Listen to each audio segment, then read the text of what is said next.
Hello, folks. This story was sent to me by a subscriber and is intended for educational purposes only. Thank you for watching. 800 micrograms LSD. When the tree started debating philosophy, I decided to drop 800 micrograms of LSD on a lazy Saturday afternoon, thinking it would be a fun solo adventure in my backyard. I was prepared for vibrant colors and some quirky thoughts. But what unfolded was a bizarre, hilarious, and oddly profound day.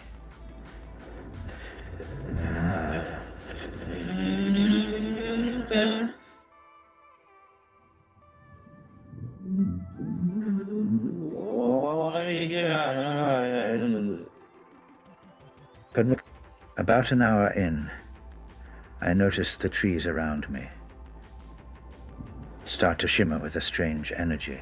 The leaves fluttered like they were whispering secrets, but then it went beyond whispers. They started talking, not in words I could initially understand, but then it turned into clear, articulate English. More than that, each tree had a distinct personality and voice, and they were deeply engrossed in heated philosophical debates. The maple tree, old and wise-looking with fiery red leaves, was arguing passionately about free will. If humans think they have free will, it said in a slow, deliberate voice, then surely their roots, planted by fate, limit them just as much as our branches are bound by the sky. The birch tree, slender and bright, laughed with a crisp, snappy tone.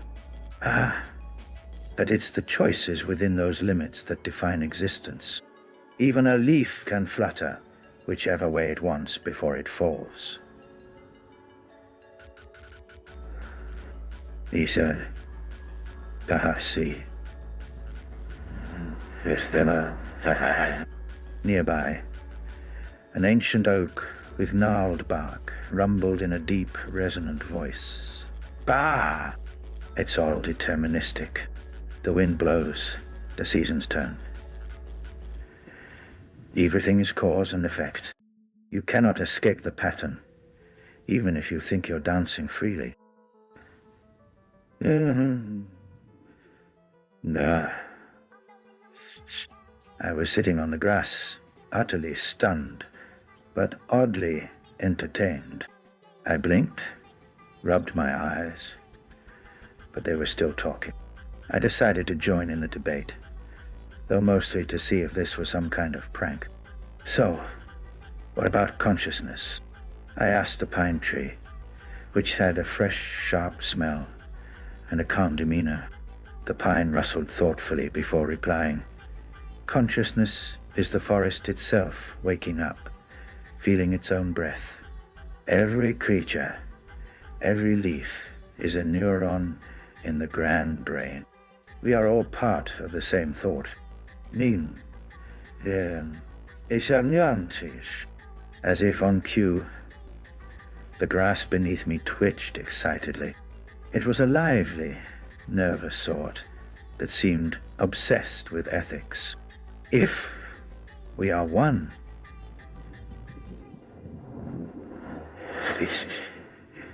it squeaked. Then, is it right to cut us down? Do humans understand the consequences of their actions on the greater whole? The dandelions nearby nodded vigorously, their fluffy seeds shimmering in the light like tiny stars. They spread seeds far and wide, like ideas. Every puff is a choice, a possibility. Life is an endless game of chance and change. Time bent weirdly as I moved from tree to tree, absorbing their wisdom and antics. A stubborn cactus I hadn't noticed before chimed in with a prickly attitude. Philosophy? Bah, survival is what matters. Forget your airy questions, hold on to water, protect your skin, and wait for rain. The more they talked, the more I laughed. Here I was, high as a kite, debating existentialism with a cactus. My phone buzzed. An incoming call from my mom, asking if I wanted lunch. I tried to explain, Mom, I'm in the middle of a deep conversation with the trees about free will and consciousness. She didn't get it.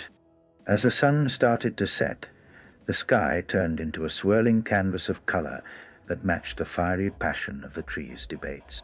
The maple and oak started to argue about the meaning of beauty, while the willow tree, soft and melancholy, sighed about the inevitability of change.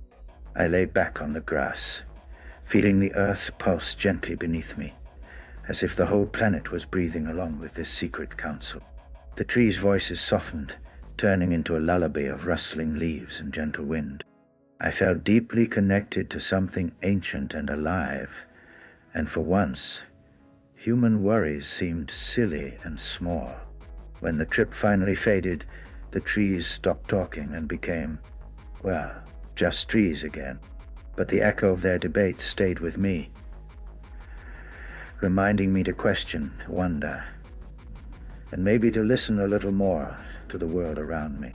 That day I learned that sometimes the weirdest trips teach the deepest lessons, especially when your neighbors happen to be philosophical trees.